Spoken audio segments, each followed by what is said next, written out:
अस्सलाम वालेकुम। पहले डिस्कस कर लेते हैं आज इंडिया और न्यूजीलैंड का मैच जल्दी से, उसके बाद फिर मेन टॉपिक्स पर आएंगे।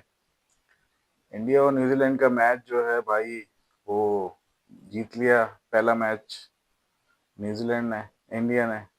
और बहुत ही कन्विंसिंग विक्ट्री इनको मिली है इस मैच के अंदर।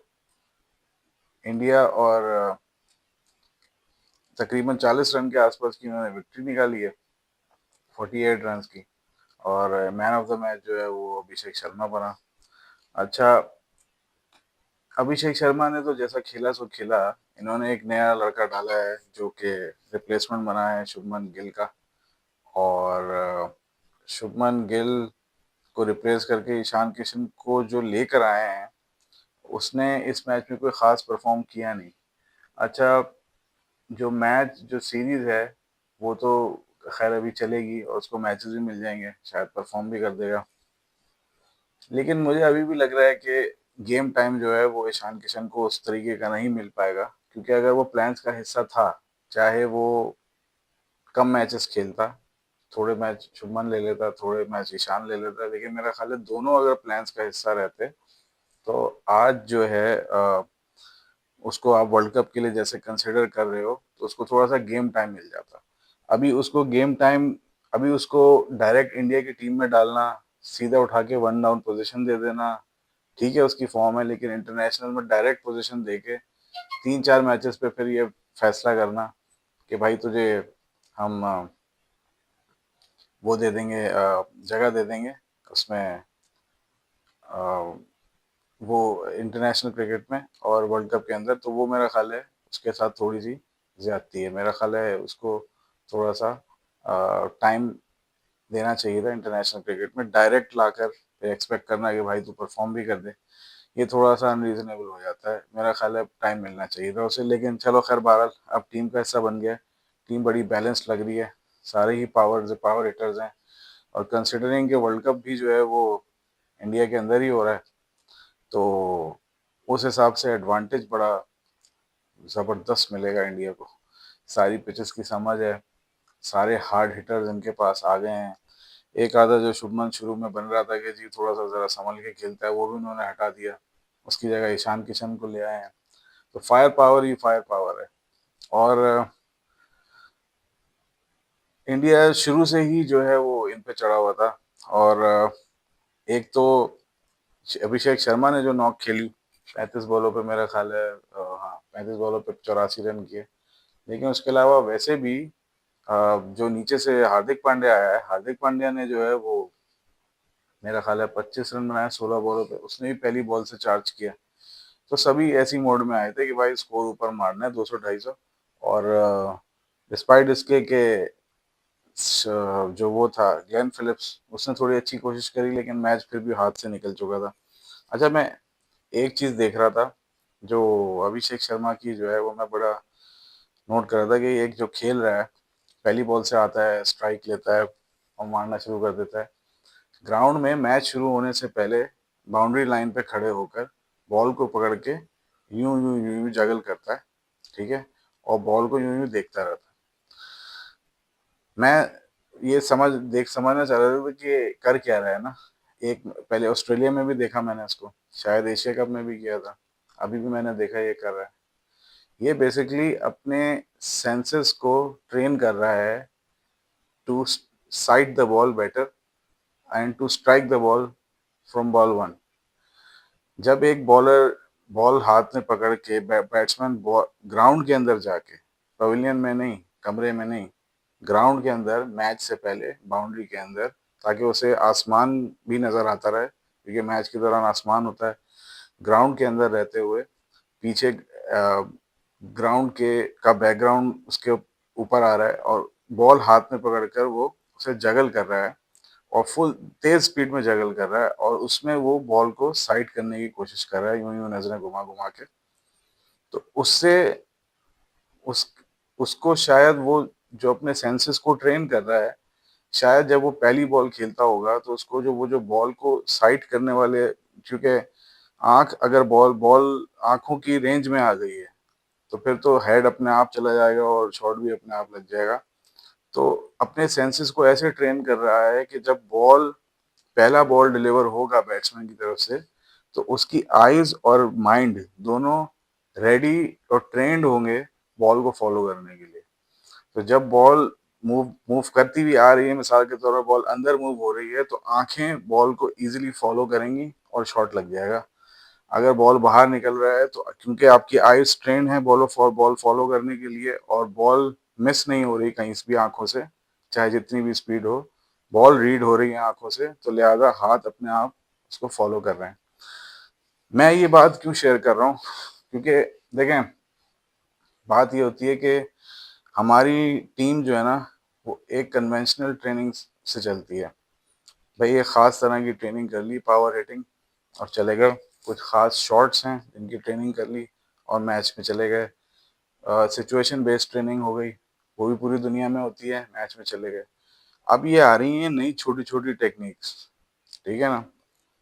एक अगर आप इंटरनेशनल क्रिकेट में बात करो ना कि एक एक अच्छा स्ट्राइक करने वाले का, बैट्समैन का स्ट्राइक रेट क्या होना चाहिए T20 में, तो आप बोलोगे यार 160 170 जो मार रहा है वो एक बड़ा तगड़ा बैट्समैन हो सकता है। 150 160 भी जो कर रहा है वो एक तगड़ा बैट्समैन है।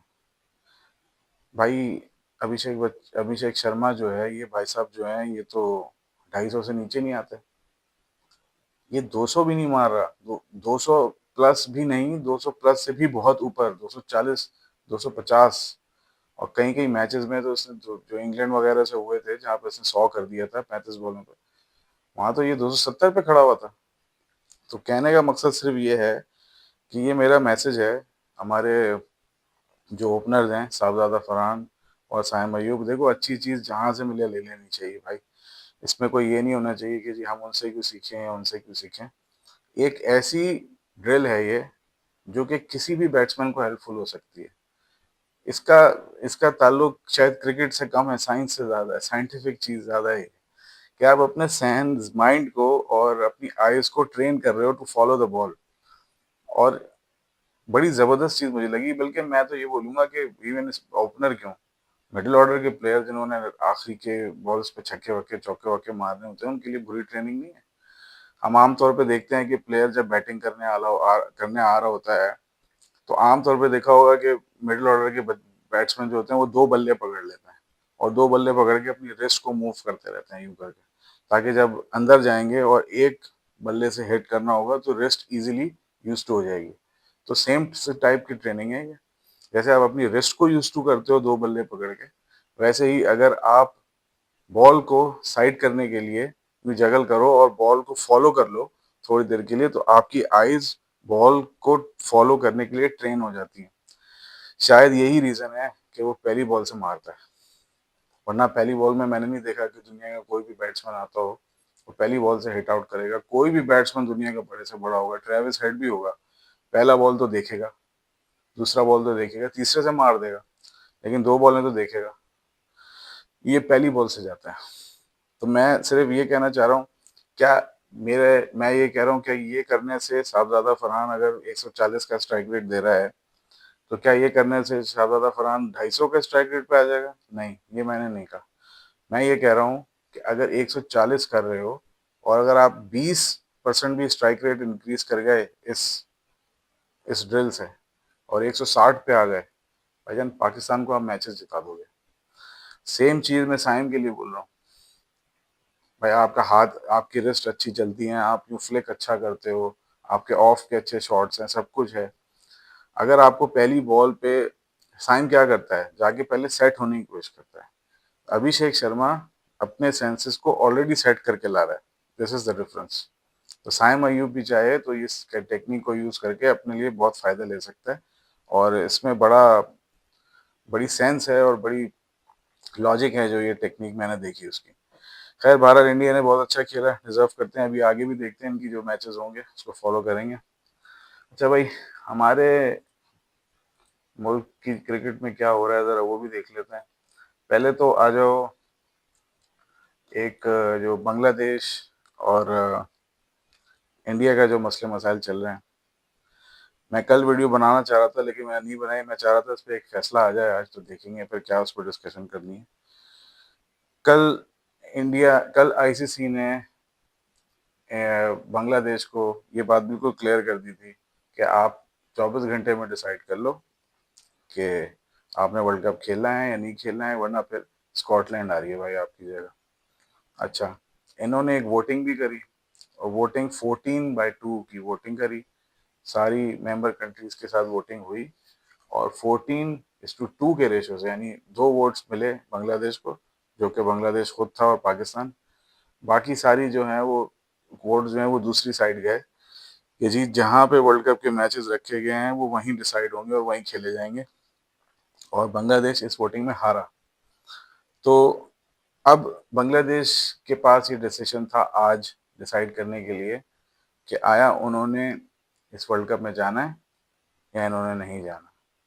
तो आज एक बहुत ही, जिसे आप कह दो, एक करेजस डिसीजन लिया है बांग्लादेश ने। हालांकि बांग्लादेश खुद फाइनेंशियली बड़ा डिपेंडेंट है आईसीसी पे, लेकिन फिर भी उन्होंने एक बहुत ब्रेव कॉल ली और उन्होंने कह दिया कि नहीं भाई, अगर हमें सिक्योरिटी प्रॉब्लम्स नज़र आ रहे हैं, और मुस्तफिजुर रहमान को भी इसीलिए निकाला गया, और ये सिचुएशंस जो हैं ये क्रिएट हो सकती हैं, वहाँ पर पब्लिक आउटरीच आ सकता है पब्लिक के अंदर से।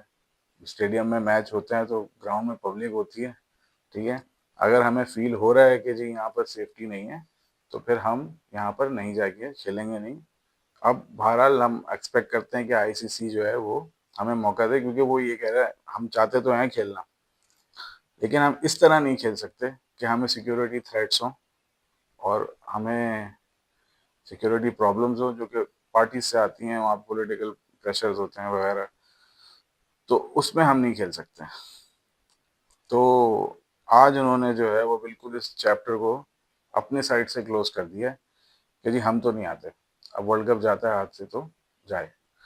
अब आज एक्सपेक्टेड तो यही था, क्योंकि 24 घंटे का टाइम दिया था आईसीसी ने, तो एक्सपेक्टेड तो यही था कि आज उनकी तरफ से भी एक ऑफिशियल रिलीज आ जानी चाहिए कि जी हमने आया फैसला ले लिया है कि स्कॉटलैंड आ रही है नहीं आ रही, लेकिन आज नहीं आया। मेरा ख्याल है आज नहीं आएगा तो कल आ जाएगा फैसला।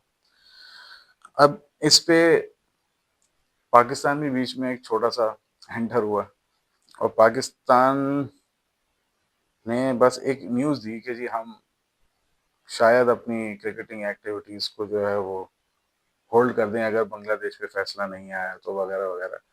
लेकिन बहरहाल वो बाद में अफवाह साबित हुई, और पाकिस्तान के पास कोई ज़्यादा कार्ड्स हैं नहीं प्ले करने के लिए, ऑनेस्टली, ठीक है। क्योंकि पाकिस्तान अगर ये बात करता है कि जी हम बांग्लादेश की वजह से जो है बॉयकॉट करते हैं, तो आईसीसी पहले तो सीधे सीधा सवाल ये करेगा कि भाई आपने तो जो मांगा था आपको हमने दे दिया, आपने कहा आपने इंडिया में नहीं खेलना, हमने आपको श्रीलंका दे दिया। तो अगर प्रॉब्लम बांग्लादेश को है तो आपको क्या प्रॉब्लम है? तो यहाँ पर पाकिस्तान के पास ज़्यादा रूम नहीं है प्ले आउट करने के लिए इस सिचुएशन को, मुझे ऐसा लगता है। अब पाकिस्तान में दो अलग अलग फैक्शंस हैं जो कि अपनी अपनी राय दे रहे हैं। एक थोड़ा सा ज़रा एग्रेसिव फैक्शन है, एक फैक्शन वो है जो थोड़ा सा जैसे आप कह लो कि थोड़ा सा प्रैक्टिकल है। वो ये कह रहा है कि जी there is only so much of support that we could give to Bangladesh, और उसके बाद फिर हमने जो है वो अपनी क्रिकेट पे भी ध्यान देना। हम इतना सपोर्ट के लिए नहीं जा सकते कि अपनी क्रिकेट ही बर्बाद करके बैठ जाएं, ये नहीं कर सकते हम।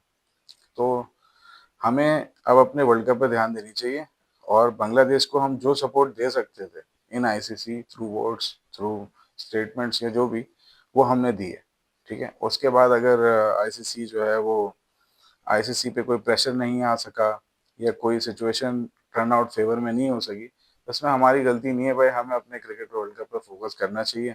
हमारे प्लेयर तैयार हैं, हमारी टीम तैयार है, हमारी सिलेक्शन ओके है, और हम बिल्कुल तैयार हैं वर्ल्ड कप खेलने के लिए। हम क्यों बांग्लादेश की वजह से जो अपने आप को प्रॉब्लम में डालते हैं? एक तो फैक्शन ये है। दूसरा फैक्शन ये कहता है, वो ये कहता है भाई, इफ पाकिस्तान के साथ, अगर बांग्लादेश के साथ ऐसा एक दफ़ा हो गया है कि उनको जो है वो ग्राउंड्स नहीं दिए जा रहे जो इंडिया खुद अपने लिए लेता है या पाकिस्तान के लिए लेता है, तो कल को ये इस फेवरेटिज्म की जद में पाकिस्तान भी आ सकता है और पाकिस्तान भी किसी बड़े टूर्नामेंट से आउट हो सकता है। अच्छा, पहले तो मेरी अपनी राय ये है कि ऐसा नहीं हो सकता। स्टेक्स बहुत ज़्यादा हाई हो जाते हैं जब पाकिस्तान बाहर होता है। और आपने एक मुल्क को अफोर्ड कर लिया 20 करोड़ के, 18 से 20 करोड़ पॉपुलेशन है अगर बांग्लादेश की, आपने अफोर्ड कर लिया कि जी ये जो है बाहर हो जाएं और वर्ल्ड कप चल जाएगा। तो वर्ल्ड कप तो चल जाएगा, इसमें कोई मसले की बात नहीं है। लेकिन सवाल सारा ये है कि आई बॉल्स जो आप क्रिएट करते हो वर्ल्ड कप के लिए, एक मार्केट होती है जिस पे आप अपनी क्रिकेट को सेल आउट करती है आईसीसी। तो उसमें से आपने एक ऐसे मुल्क को उठाया है, स्कॉटलैंड, ठीक है, जिसकी कोई फैन फॉलोइंग नहीं है, और वो रिप्लेस कर रहा है एक ऐसे मुल्क को जिसकी 20 करोड़ की आवाम है। तो अब ये जो है ये कितना फ्रूटफुल साबित होगा खुद आईसीसी के लिए, या ये नुकसान में तब्दील होगा, कि बहुत लॉसेस तो होंगे इनको। तो अब ये किस तरीके से प्ले आउट करेगा ये तो जब वर्ल्ड कप होगा तभी पता चलेगा।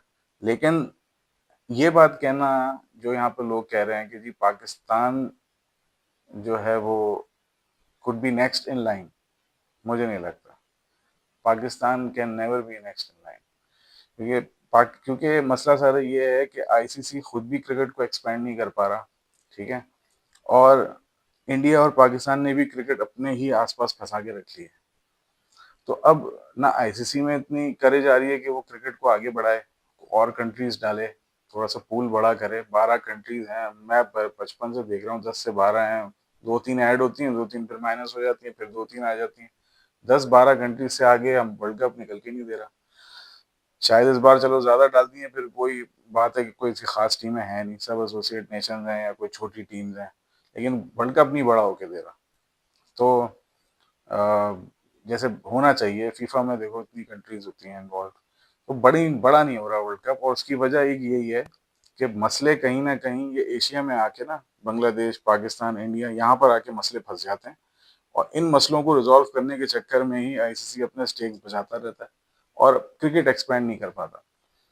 तो अभी भी मेरा ख्याल है यही होगा। Pakistan, India main stakeholders रहते हैं हमेशा और रहेंगे, जब तक के आईसीसी खुद कोई स्टेप आगे ना बढ़ाए और क्रिकेट को एक्सपैंड करे, क्योंकि हम चाहते हैं एक्सपैंड हो और टीम्स आए।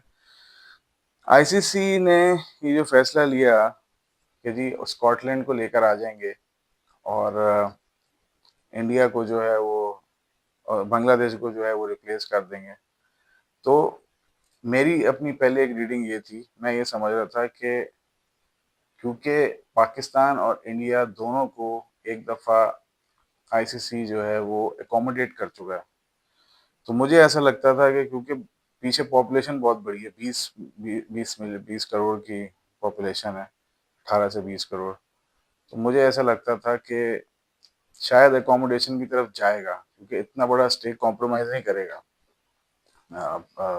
आईसीसी। लेकिन आईसीसी ने यहाँ पर एक अलग तरीके का फैसला लिया। जब इंडिया को पाकिस्तान आना था, ठीक है ना, उस वक्त जो है लॉ इस्तेमाल नहीं हुआ, उस वक्त इंडिया की मर्जी इस्तेमाल हुई। और आज जो है जब बांग्लादेश की बारी आई है तो लॉ इस्तेमाल हो गया। पब्लिक में, मीडिया में ये खुला बताया जा रहा है कि 14/2 वोट से बांग्लादेश जो है वो बाहर हुआ है, बांग्लादेश के अगेंस्ट डिसाइड हुआ है कि जी अगर बांग्लादेश नहीं राजी होती तो स्कॉटलैंड को डालेंगे। तो मैं सिर्फ ये पूछना चाह रहा हूँ कि जब पाकिस्तान में इंडिया को आना था और इंडिया नहीं आया, तो उस वक्त ये मेंबर कंट्रीज ने कहाँ वोट दिया था? अभी तो दे दिया कि भाई उसूल के हिसाब से अगर आईसीसी की सिक्योरिटी क्लियर है किसी इंडिया के अंदर, सबको खेलना चाहिए, ये उसूल बोलता है। तो अगर अभी वोट सारे का सारा जो है वो आईसीसी बोर्ड मेंबर जितनी भी टीम्स हैं उन्होंने 14/2 का वोट दिया है, और इस हक में वोट दिया है कि जहां टूर्नामेंट ऑर्गेनाइज्ड है वहीं पे हो, अगर सिक्योरिटी कंसर्न नहीं है तो मैं ये समझना चाह रहा हूँ कि चैंपियंस ट्रॉफी के टाइम पे ये कहाँ पर थे? उस वक्त किसने वोटिंग की थी? मैंने इंटरनेट पे थोड़ा सा सर्च भी किया, तो उस वक्त की जो वोटिंग, ये उस वक्त ये बताया जा रहा है कि एक यूनिलैटरल डिसीजन था। इसके बाद वोटिंग भी हुई, तो उस वोटिंग की टैली का कोई खास रिकॉर्ड नहीं है। ठीक है। लेकिन जब आज बांग्लादेश की बारी आई है, तो 14/2, 14/2 ओपन कर करके बताया जा रहा है, ताकि लोगों के जहनों में ये बैठे कि देखो भाई, बांग्लादेश और पाकिस्तान बिल्कुल आइसोलेटेड है। ठीक है। तो मैं ये समझना चाह रहा हूँ, यही बोर्ड मेंबर जो है उस वक्त कहाँ थे जब चैंपियंस ट्रॉफी के मैचेस हो रहे थे पाकिस्तान के अंदर। उस वक्त इन्होंने कैसे हाइब्रिड पे साइन कर दिया था भाई? उस वक्त हाइब्रिड याद आ गया आपको, और बोर्ड मेंबर्स भी मान जाते हैं।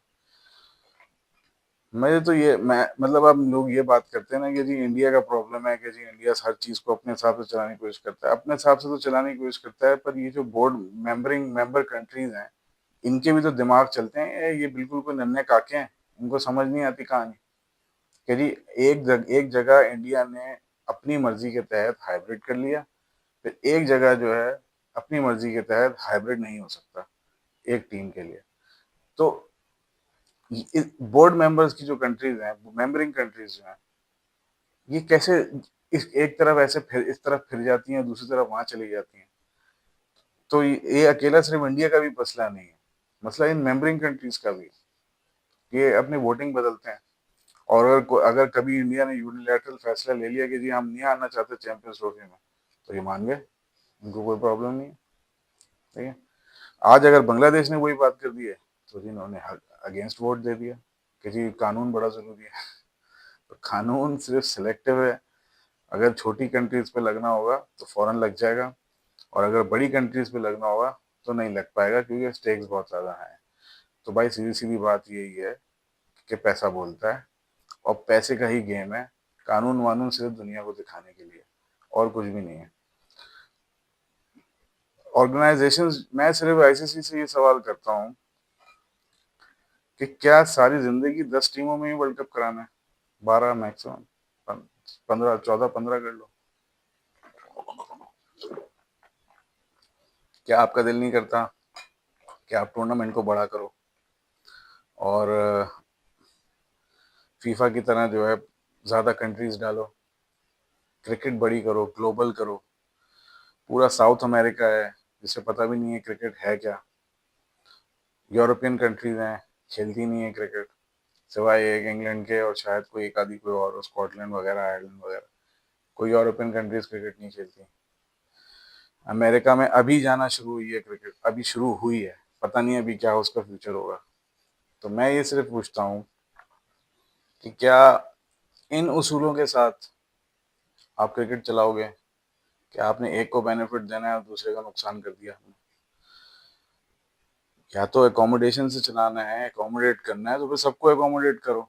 और अगर एकोमोडेट नहीं करना, तो भाई सीधा सीधा लॉस पे चलाओ, फिर जिसका जो नुकसान होता है हो, स्टेक्स जाते हैं जाएं। क्योंकि आप अगर इस तरह चलोगे तो फिर आप क्रिकेट बड़ी नहीं कर पाओगे। और आईसीसी इसीलिए जो है ना, अभी बिल्कुल ऐसा हो गया है जैसे आईसीसी एक ऐसी बॉडी बन गई है जो इंडिया इंडिया बन गई है, बस वो इंडियन क्रिकेट काउंसिल हो गई है, और जो वो चाहते हैं वही वाले फैसले वहां से निकल के आ जाते हैं। मुझे अच्छी तरह याद है, जहीर अब्बास जब हमारे आईसीसी के चेयरमैन बने थे, तो उनके पास ये रिपोर्ट गई थी सईद अजमल के एक्शन की, कि जी वो ये उनको वो जो है वो जर्क मारता है, या उसका हाथ का जो टिल्ट वो ज़्यादा है, वो एक्शन ठीक नहीं है। तो जहीर अब्बास ने सईद अजमल के अगेंस्ट फैसला दिया था। अगेंस्ट जो है वो, जो जो भी रिपोर्ट आई थी, उन्होंने उसके खिलाफ जो है वो फैसला एक्सेप्ट कर लिया था। तो कहने का मतलब ये है कि एक बॉडी चलानी होती है, अपनी जगह एक ऑर्गेनाइजेशन चलानी होती है, it has to have some laws, और उस लॉज के अगेंस्ट चलना है, लॉज के हिसाब से चलना है। आज अगर लॉ फॉलो हुआ है, तो फिर चैंपियंस ट्रॉफी में लॉ क्यों नहीं फॉलो हुआ? ये है सिचुएशन, जिसकी वजह से आईसीसी अब बिल्कुल एक पपेट नजर आता है। ठीक है। उसकी कोई सॉवरेंटी, उसकी कोई इंडिपेंडेंस, उसकी अपनी खुद की सोच या अपना खुद का लॉ, स्पिरिट क्रिकेट की जिसकी देखभाल करना इंडिया का काम नहीं है, बीसीसीआई का काम नहीं है। क्रिकेट की स्पिरिट को की हिफाजत करना, जो कि सबके लिए इक्वल होनी चाहिए, जितनी मेंबरिंग कंट्रीज हैं, इवन एसोसिएट के लिए भी, उसका उसकी जिम्मेदारी आईसीसी पे आती है। और आईसीसी अगर खुद पिट्ठू बन गया बीसीसीआई का, तो फिर इसने क्या क्रिकेट चलानी है भाई। अभी हमारे खिलाफ जब एशिया कप हुआ था, उसमें भी पैड पे बॉल लगी, अपील हो गई, सामने अंपायर ने उंगली उठा दी। अबे भाई, ये तो देख लो कि बॉल कहाँ जा रही है। अब अगर इतना माइनर सा भी टच होके विकेट पे चला गया तो जी आउट हो गया। इतना सा हल्का सा टच होके चला गया। तो बात सारी यही है कि आईसीसी जब तक खुद से न्यूट्रली इंटरवीन करके चीजों को नहीं देखेगा कि कैसे चल रही हैं, कैसे जा रही हैं, भाई ये क्रिकेट खराबी की तरफ जा रही है। और आपकी क्रिकेट सिर्फ फेवरेटिज्म पे चल रही है। फलाना मुल्क अच्छा है, इसके लिए ये कर दो। इस मुल्क का नुकसान करेंगे, हमें नुकसान हो जाएगा, इसको मत करो नुकसान। ये मुल्क जो है ये छोटा है, लात मार के उड़ा दो इसको। ये कहानी चल रही है। तो इस तरह क्रिकेट नहीं चलती। अच्छा, मेरी इस पे खुद की मेरी राय क्या है। मेरी अपनी खुद की राय ये है कि जहां पर पॉलिटिकली प्रॉब्लम्स ज्यादा एडवर्स हो जाए, यानी दो मुल्क हैं जिनके बीच में पॉलिटिकल प्रॉब्लम्स आ गए, ठीक ठीक है, दो कम्युनिटीज हैं, एक बंगाली कम्युनिटी है, एक हिंदू कम्युनिटी है। गवर्नमेंट चेंज होती है, प्रॉब्लम्स होते हैं, आपस में लड़ाइयाँ हो जाती हैं। बांग्लादेश में भी शायद हिंदुओं के साथ कुछ गलत हो रहा है। वो गलत हो रहा है तो बिल्कुल गलत है। इंसान के साथ गलत हो रहा है, इंसान के साथ गलत होना है बस, चाहे फिर वो किसी भी कम्युनिटी का हो। लेकिन मेरा सवाल सिर्फ ये है कि अब अगर इंडिया और पाकिस्तान को एक फैसिलिटी आप दे चुके हो, बांग्लादेश को आपने वो फैसिलिटी देने से इनकार कर दिया है, ठीक है। अब दुनिया जो है वो इस पे अग्री अगर कर रही है, तो आईसीसी तो एक बॉडी है ना जो लोगों से चलती है, मेंबर कंट्री से चलती है। तो ये क्या पूरे, या क्या इसकी जिम्मेदारी सिर्फ और सिर्फ पाकिस्तान या बांग्लादेश पे आती है कि वो ही देखेगा इन सब चीज़ों को ठीक करने के लिए। क्या ऑस्ट्रेलिया के as a member country, England as a member country, इनकी जिम्मेदारी नहीं आती कि ये स्पोर्ट्स को जो है वो बिल्कुल पॉलिटिकल इन्फ्लुएंस से पाक रखें। तो मेरी अपनी जो इस पे एक ज़ाती राय बनती है वो ये है कि भाई जहाँ पर पॉलिटिकल सिचुएशंस बहुत ज़्यादा गर्म हो जाए, मिसाल के तौर पे इधर वाली और इधर वाली कम्युनिटीज आपस में लड़ पड़े, तो उस सिचुएशन में मैचेस हाइब्रिड ही होने चाहिए। ये मैं क्यों कह रहा हूँ। अभी हमारे एशिया कप में एक मैच हुए थे, जो 3 मैचेस हमने इंडिया के साथ खेले। ये हुए कहाँ थे? दुबई के अंदर। दुबई के अंदर मैचेस हुए और ठीक ठाक गालम गलोच हो गई, माँ बहन की गालियाँ चल गई। उधर से उन्होंने दे दी, इधर से हमने भी दे दी, एक दूसरे के मुंह भी लग गए, क्लोज भी आ गए, यहाँ तक बात हो गई। कंट्री क्या थी? Dubai, UAE. तो मामला जो है वो ज़्यादा आगे गया नहीं। फर्ज कर लो अगर इसी तरीके का कोई मैच इंडिया में हो जाता, या इसी तरीके का कोई मैच पाकिस्तान के अंदर हो जाता, और बात गालम गलोच तक आ जाती, तो जो क्राउड था क्या वो रिएक्ट करता या नहीं करता? डेफिनेटली रिएक्ट करता, और बहुत बुरा रिएक्शन देता। तो मैं ये समझता हूँ कि अगर आईसीसी ये कह रहा है ना कि जी हमने सिक्योरिटी देख ली है, सब ओके है, ठीक है, कुछ भी नहीं होगा, बस आ जाओ खेल लो।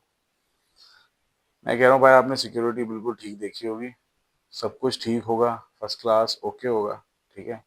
लेकिन वो जो क्राउड में लोग बैठे हुए हैं, 25,000, 30,000, किसी ग्राउंड में बड़ा होगा तो 40,000, 70,000, ये जो लोग बैठे हुए हैं, ये किस वक्त क्या रिएक्शन दे देंगे ये कैसे पता है आपको? सिक्योरिटी तो चलो आप कंट्रोल कर लोगे, ये कैसे मालूम है कि कौन क्या रिएक्शन देगा? विराट कोहली कितनी दफा इंडिया में खेलता है, सिक्योरिटी तो अच्छी होती है ना इंडिया में, कोई एक आधा स्पेक्टेटर उड़ के ग्राउंड के अंदर लाता है, आके उसके या तो पैर में गिर जाता है या उसको गले लगा लेता है। तो आपकी सिक्योरिटी तो बहुत अच्छी है, तो फिर ये बंदा आता कैसे अंदर? तो अगर वो विराट कोहली को अप्रोच कर सकता है अंदर आके, खैर विराट कोहली तो हीरो है, उसको तो कोई नुकसान नहीं है। तो अगर ऐसे कोई बंदा विराट कोहली के लिए अंदर आ सकता है ग्राउंड में, तो क्या बांग्लादेश के लिए अंदर नहीं जा सकता? बंगाली प्लेयर के पास ऐसे करीब नहीं जा सकता? कौन रोकेगा उसे? इतने क्राउड में कौन रोकेगा अगर कोई एक प्लेयर ऐसे अंदर घुस गया?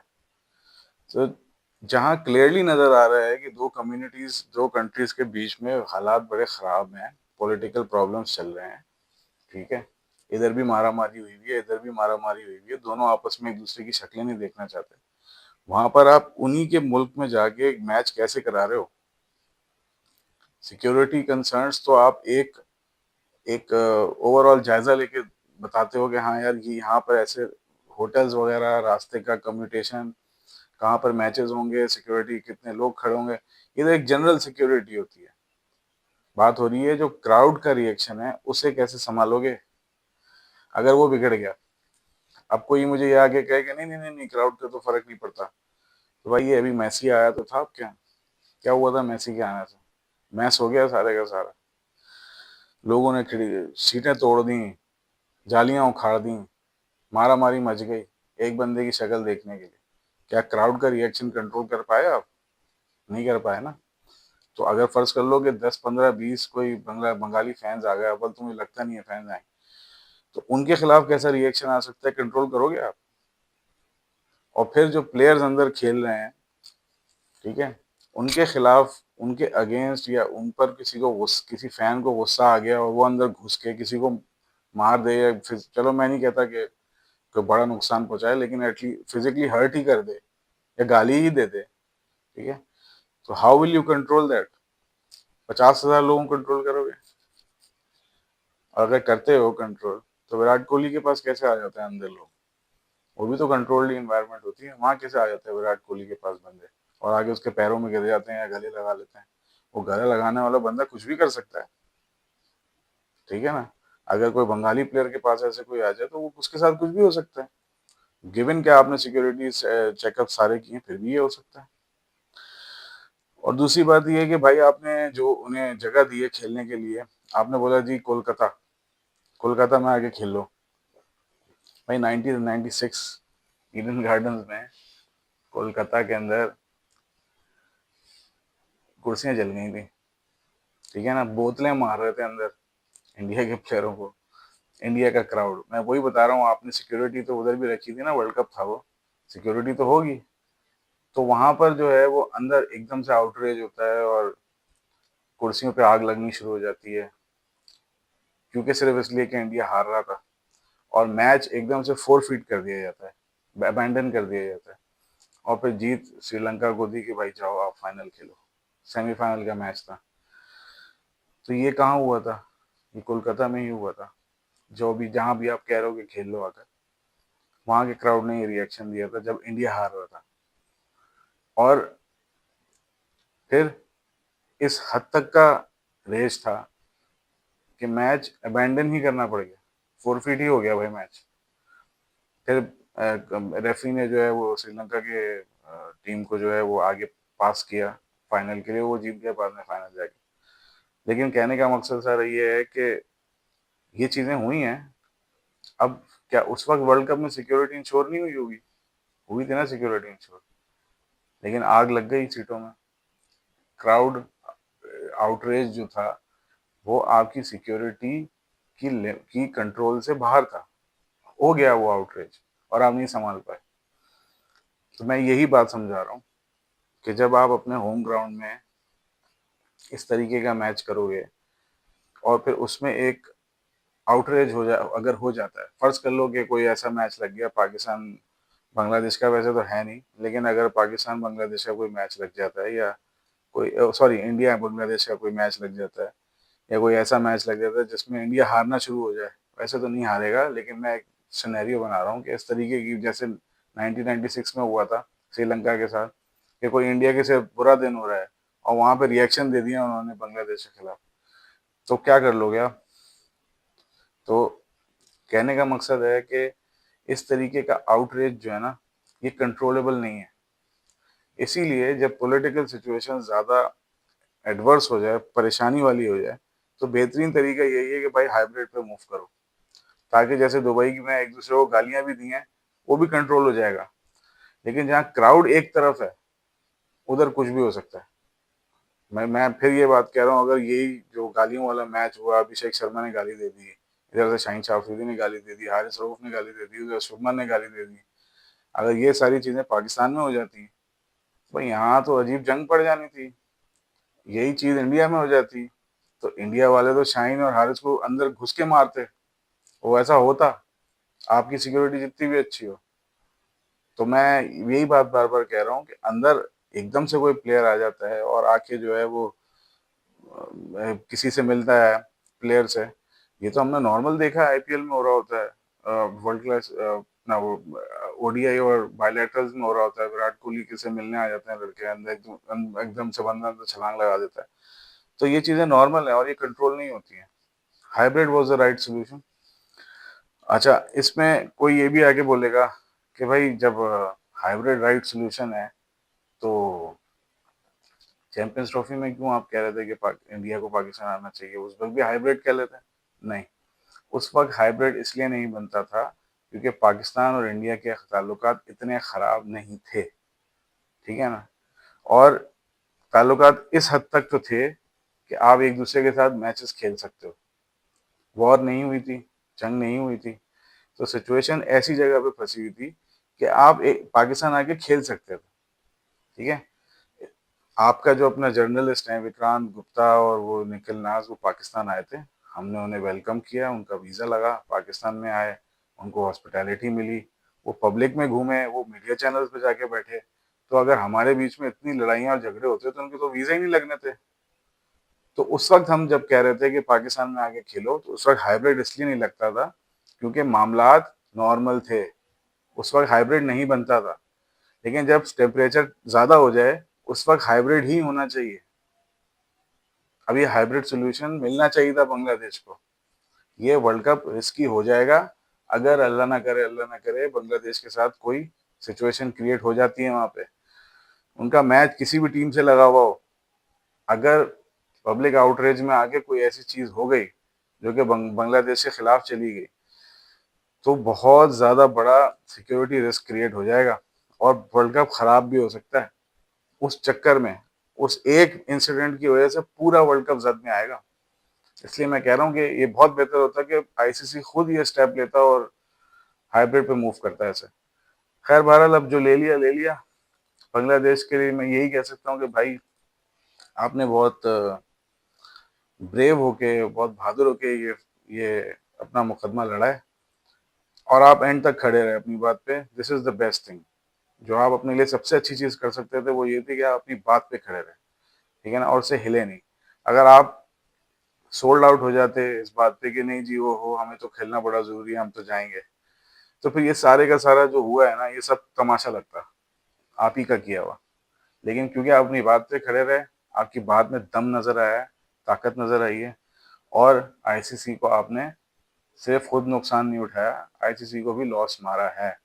तो इसके लिए तो मैं ये बोलूंगा कि भाई जो आपने स्पाइन दिखाई है, वेल डन। और वाकई में एक्सेप्ट करना पड़ेगा कि बहुत ब्रेव मूव लिया है, ठीक है। बड़ी बात थी इसमें, बहुत जबरदस्त करेजियस मूव था ये।